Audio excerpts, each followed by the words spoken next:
As dog trainers, me and Zak George couldn't be more different. Seriously. On the spectrum of dog training, he's way over here, purely positive, doesn't tell dogs when they're screwing up.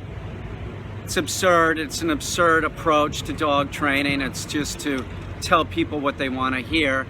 And I'm over here, and I think that conditioning the dog with the word no is extremely important. And as positive reinforcement, I use everything other than food. I use everything. Anything that the dog likes can be used. So we're completely different. I think he's horrible, okay?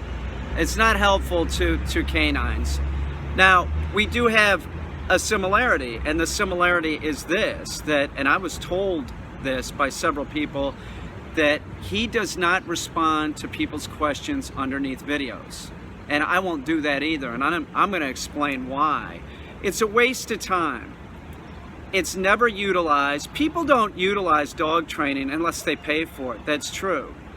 That's why it seems that people that spend money on board and trains, we get the most success. Okay, they spend a bunch of money, they don't waste. And also with board and trains, you get the dog conditioned properly. It just works out best. So he doesn't respond, I don't respond. And it really is because, one, we're wasting our time. Somebody's looking for a simple solution to a dog training problem, and there is no simple solution. Dog training requires a lot of work. And if you're not going to spend the time with the dog, it's not going to get done. I can't give you a sentence that's going to solve your problem, and either can he. Well, he can't solve your problem, period. But there's this unrealisticness about people. They know that their dog's fucked up, and they're lazy. They think that, well, I'm going to go there, I'm going to ask a question, he's going to have a solution for me, and it's going to work. Now, Jeff Gellman does this. He does this, like, people write in questions, and then he does, like, this 5-second response. It's like he's working in Las Vegas. It's true. It's like, he'll say, like, take the dog out more and use a leash. And that was his answer. It's absurd. It's not anything that's usable. It isn't. I can't tell you the amount of times somebody has approached me on the street asking me a dog training question. This has been going on for years.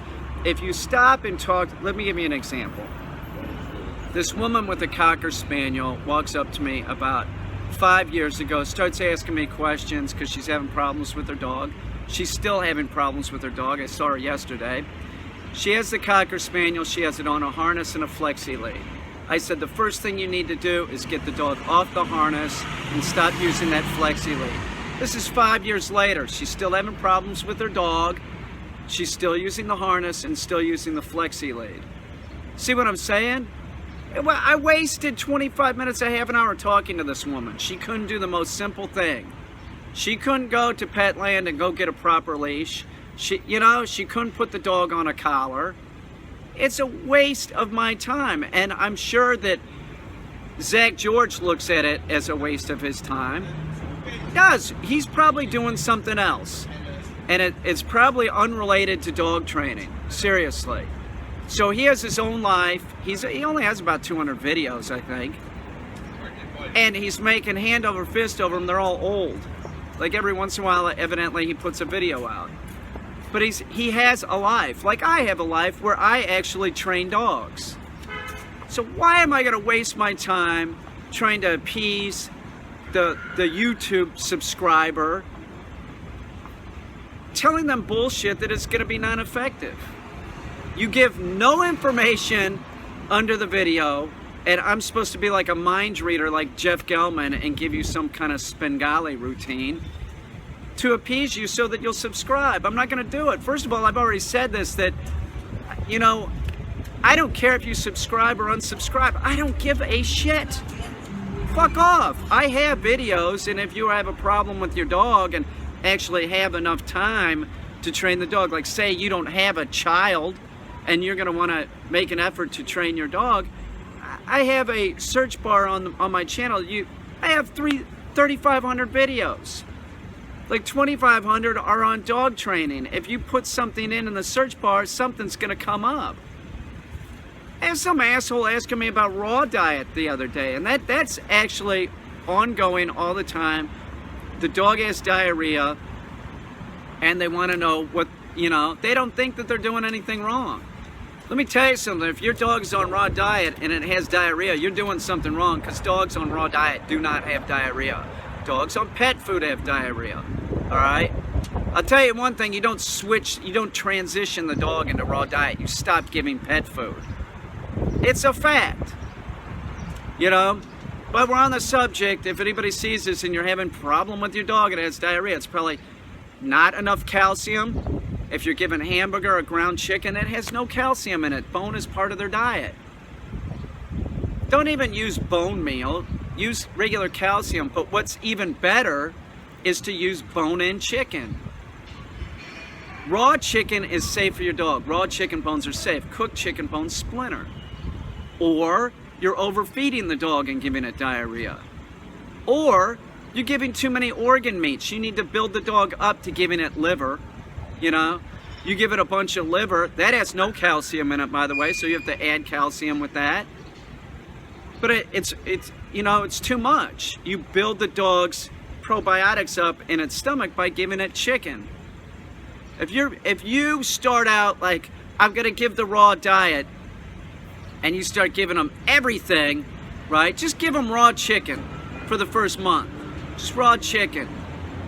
Chicken leg quarters, chicken backs, keep it at that, all right? Don't even consider giving raw liver. You build up their flora in their stomach, and then you start giving them very small amounts of liver. Liver's very rich. It has no calcium in it, okay? Don't give a bunch of organ meats. Just stick to that. But it really is true. That is one similarity where me and Zak George are alike. He doesn't want to waste his time. He's doing whatever. And I'm working with animals. It's not worth my time to sit here and try and, appease somebody or try and make them think that, oh yeah, he's very helpful. Yeah, I'm helpful if you're a fucking client. And I put out free videos and you could do the channel search. Do you understand? I also, I do Skype consultations where you pay $100, I'll talk to you for an hour. It's the people looking for free advice that are just, I'm not gonna waste my time with this. You're unrealistic, and that's a huge problem in our society is people are unrealistic about dogs. If you got a kid, you better have a lot of dough, because kids take a lot of money and you need a lot of time too, and kids take up time.